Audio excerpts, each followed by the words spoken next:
ഞങ്ങളുടെ മാതാപിതാക്കളിൽ പലരും ഖബറിനകത്താണ് റഹ്മാനെ. അവരുടെ അവസ്ഥ എന്താണെന്ന് ഞങ്ങൾക്കറിയില്ല റബ്ബേ. അവരുടെ മണ്ണറ നീ മണിയറയാക്കണേ അല്ലാ. അവരുടെ ഖബറിടം നീ വിശാലമാക്കണേ അല്ലാ. സ്വർഗപൂങ്കാവനമാക്കണേ അല്ലാ. അവരുടെ ഖബറിനകത്ത് സ്വർഗത്തിന്റെ കവാടം നീ തുറന്നു കൊടുക്കണേ അല്ലാ. പടച്ചവനെ, ജീവിച്ചിരിക്കുന്ന ഞങ്ങളുടെ ഉമ്മയ്ക്കും ഉപ്പയ്ക്കും നീ ആഫിയത്തുള്ള ദീർഘായുസ് നൽകണേ അല്ലാ. രോഗം പിടിച്ച് വീടിനകത്ത് കിടന്ന് കരയുന്നത് കാണേണ്ട അവസ്ഥ വരുത്തല്ല റബ്ബേ. അർഹമുറഹീമായ അല്ലാ, കരുണക്കടലായ റബ്ബേ, ഞങ്ങളിൽ പലരും പല പല രോഗങ്ങൾ കൊണ്ട് ബുദ്ധിമുട്ടുന്നവരാ പടച്ചവരെ.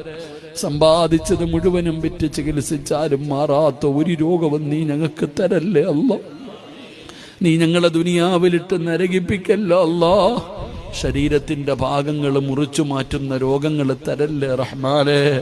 അല്ലാഹുവേ, കിടന്ന കിടപ്പിൽ കിടന്നു മലമൂത്ര വിസർജനം നടത്തേണ്ട അവസ്ഥ വരുത്തല്ലേ അല്ലാ.